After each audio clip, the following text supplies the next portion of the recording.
You already know something is off. You can feel it, that quiet pull when someone says just the right thing, at just the right moment, and suddenly you find yourself doing something you never planned to do, feeling something you never wanted to feel, believing something you were never sure was even true. You walk away from certain conversations feeling smaller than when you entered them. You agree to things you meant to refuse. You apologize for things that were never your fault. You shrink, you accommodate, you contort yourself into shapes that never quite feel like you. And for a long time you chalk it up to being too sensitive, too emotional, too easy, too much. But here is the truth, nobody wants to say out loud. It was not an accident, it was not your personality, it was a system. Someone ran a program on you, and you did not even see the screen. Dark psychology is not some movie villain monologue. It is not dramatic. It does not announce itself with theatrics or obvious cruelty. It shows up in the ordinary moments. In the way someone frames a question, in the pause before they respond, in the text they send at midnight when your defenses are down and your thinking is slow. It lives in the spaces between words, in the silence after you speak, in the version of yourself you start to become around certain people, quieter, smaller, more apologetic, more unsure. And most of us spend years living inside that system before we ever realize there was a system at all. We just think we are the problem. We think we are the ones who need to change, grow, improve, become easier to deal with. We spend enormous energy fixing ourselves for people who were never actually broken by us. We were the ones being broken. Slowly, methodically, without ever being told that was what was happening. This is about 7 of the most common ways your emotions are being controlled without your knowledge. Not to scare you, not to make you paranoid, not to turn every relationship into a crime scene waiting to be investigated, but because the moment you can name the trap loses half its power. Darkness only works in the dark. The second you shine a light on how these techniques operate, you start seeing them everywhere you were previously blind. And that changes everything. There is a reason this knowledge feels dangerous. It is uncomfortable to sit with the idea that the people closest to you might be, consciously or not, running strategies on your emotions. Most of us prefer the story where we are simply unlucky in love, or too trusting, or drawn to complicated people. That story is survivable.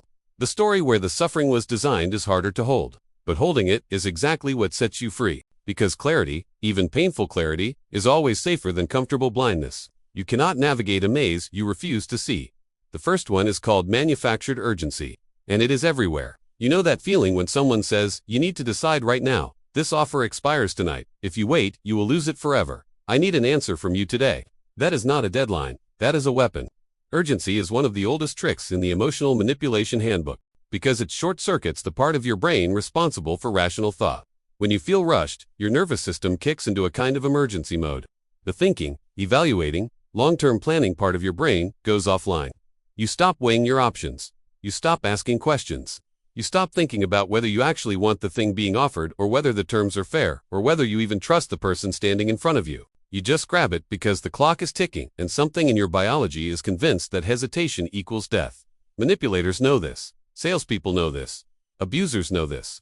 Cult recruiters know this. And here is what makes it so effective on intelligent people specifically. The smarter you are, the faster you rationalize the rushed decision afterward. You tell yourself a story about why it was the right call. You construct a justification out of the pressure you just felt. You protect your ego from the knowledge that you were rushed into something.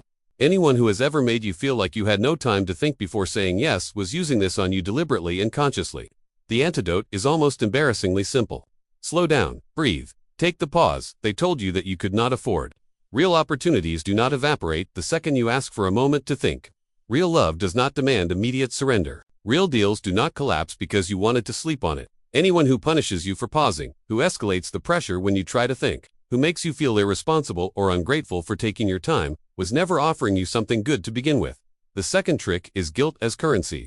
This one is subtler and it cuts deeper because it uses your own conscience against you. Your own goodness becomes the weapon. Guilt is a healthy emotion when it is proportional to what actually happened. When you do something genuinely harmful to someone you care about, feeling bad about it is the brain doing its job correctly. It is the system working as designed. But guilt as a manipulation tool is guilt that has been engineered, manufactured, and deployed strategically at moments calculated to produce maximum compliance.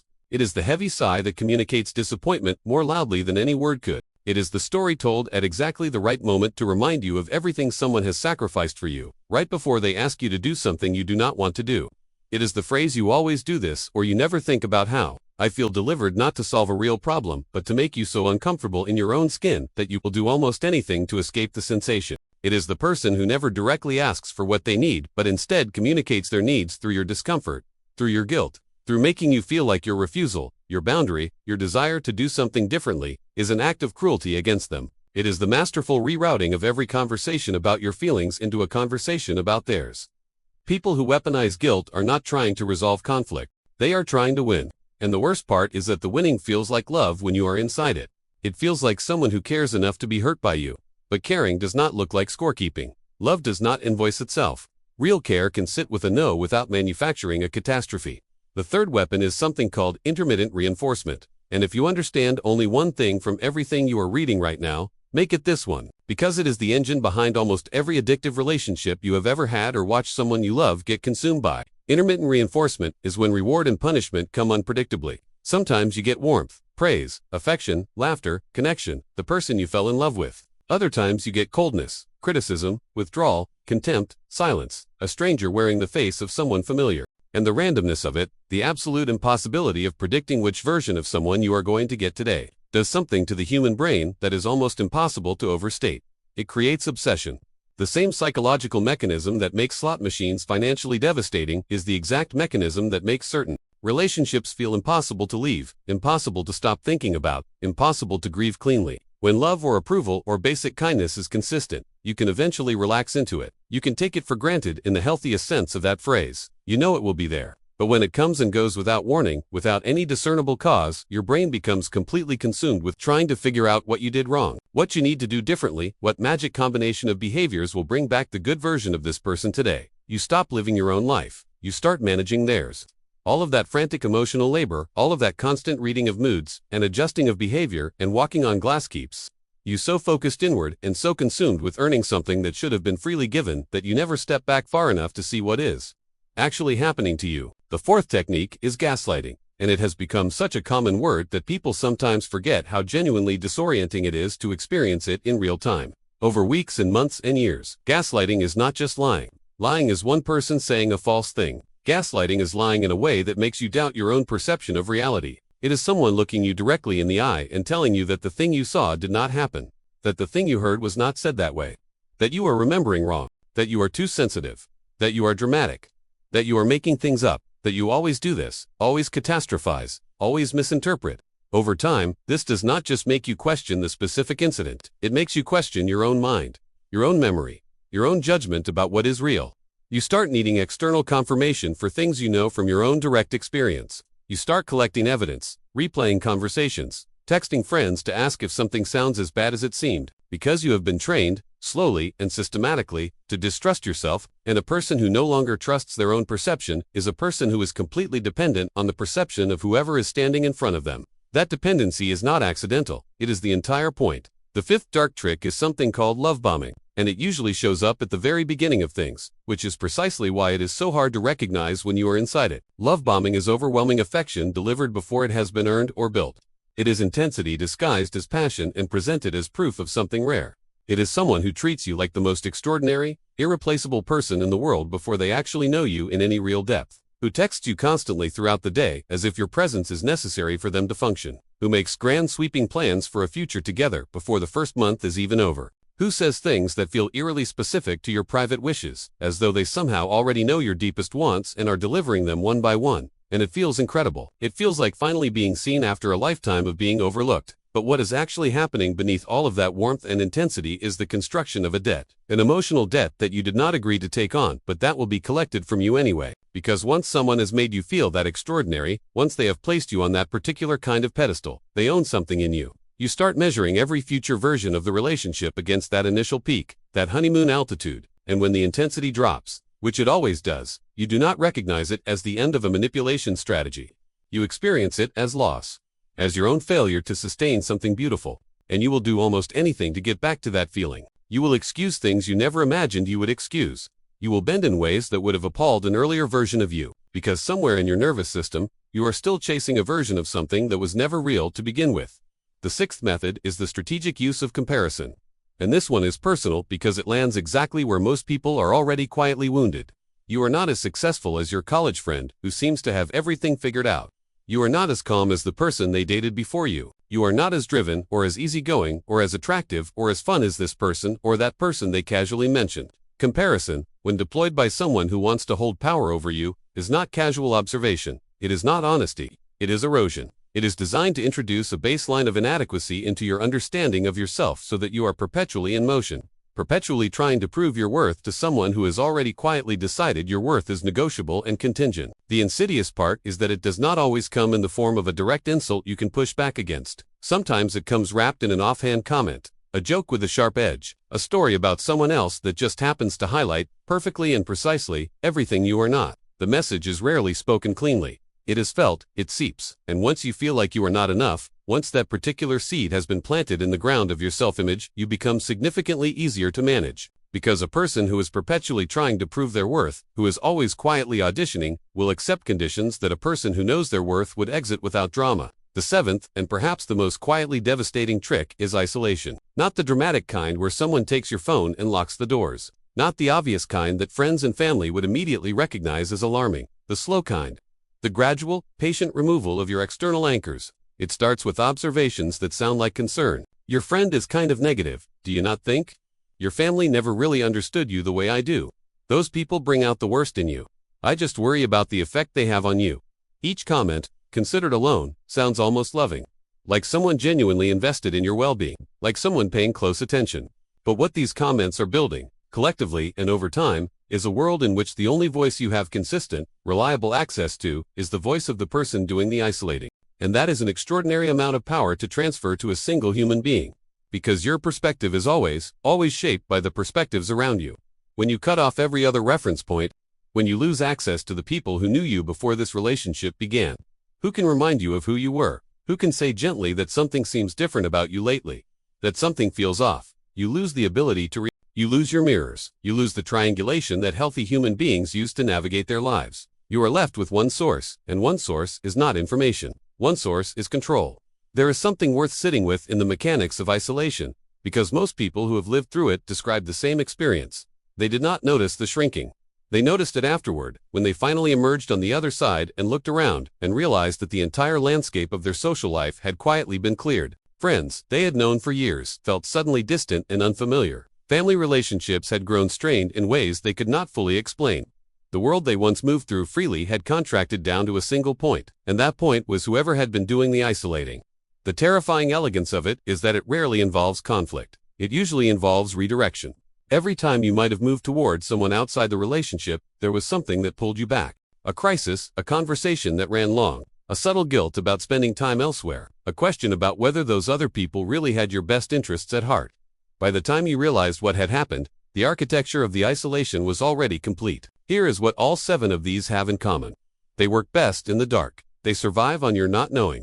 They require you to believe that what is happening to you is a result of your own flaws, your own fragility, your own failure to be tougher, more rational, less emotional, more deserving of good treatment. Because the moment you name the thing, the moment you hold it up to the light and say this is a technique, this is a recognizable pattern. With a name and a documented history, this is not love or leadership or friendship or honesty. This is control. Everything shifts. Not immediately, not without confusion and grief and the strange disorientation of seeing something familiar become suddenly unrecognizable. But fundamentally and permanently, you stop blaming yourself for the cage and start looking for the door. And here is what makes that shift so hard in practice. By the time most people begin to recognize these patterns, they are already deeply inside them. The patterns have had time to become the texture of normal. The manipulation has become the baseline against which everything else is measured.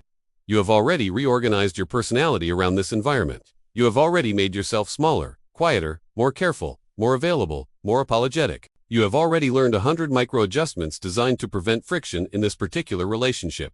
And all of those adjustments have become habits. Leaving the system does not just mean leaving a person or a job or a situation. It means unlearning an entire architecture of behavior that you built piece by piece over months or years. That is real work. That is not weakness that it takes time. It is physics. You cannot undo a house in an afternoon. The most powerful thing available to you right now is deceptively simple. Get slow. Get quiet. Start paying attention not just to what people say, but to how you feel in the hours and days after being around them. Do you feel more like yourself or less? Do you feel expanded or contracted? Do you feel cleaner or muddy? Are you making choices that align with your actual values, your actual desires, your actual understanding of who you are? Or are you making choices that are designed to manage someone else's emotional state, to avoid someone else's reaction, to earn something that should never require earning?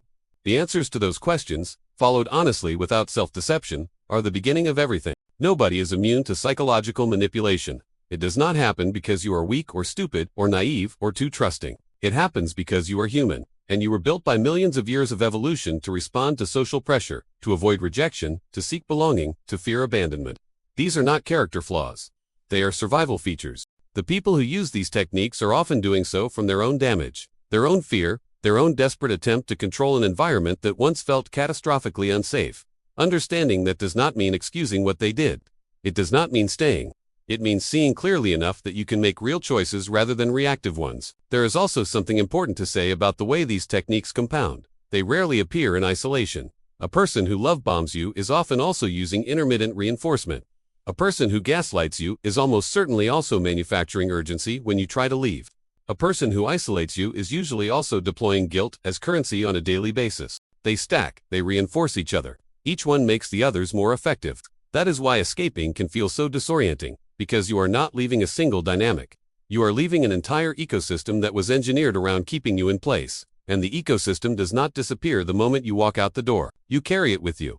In your nervous system, in your assumptions about how relationships work, in the hypervigilance you have developed for reading other people, and the numb disconnection from your own needs that tends to follow. The work of recovery is largely the work of rebuilding trust in yourself. Learning to hear your own discomfort again before it becomes a crisis. Learning that your perception is valid even when it is inconvenient. Learning that your needs are real even when someone else finds them exhausting. You do not need to become hard. You do not need to become cynical about every warm gesture or skeptical of every person who wants to be close to you. You just need to become honest about what you feel, loyal to what you know, and genuinely unwilling to let anyone convince you that your perception of your own life requires their approval to be valid. That is not armor. That is not bitterness. That is simply knowing who you are. And people who know who they are, people who trust their own perception, who take their time, who feel their feelings without immediately apologizing for them, who notice when they are getting smaller, and choose not to accept it, who understand that discomfort is information and not an emergency to be managed away. Those people are very, very difficult to control, not because they are aggressive or closed or cold, but because they are rooted. And you cannot move something rooted without its full knowledge and consent. The world runs on emotion. That is not a weakness. That is the texture of being alive. That is what makes art matter and music land and human connection feel like something worth fighting for. The goal is never to stop feeling. The goal is never to become so defended that nothing can touch you. The goal is to feel clearly enough that nobody else can use your feelings as a remote control. To be open without being available for exploitation. To be loving without losing the thread back to yourself. That is the balance. And that clarity, that groundedness, that ability to remain in contact with your own experience, even under pressure, starts the second you decide that understanding what is happening to you matters more than the comfort of not knowing. It starts the moment you choose sight over safety, and everything, absolutely everything, becomes possible from there.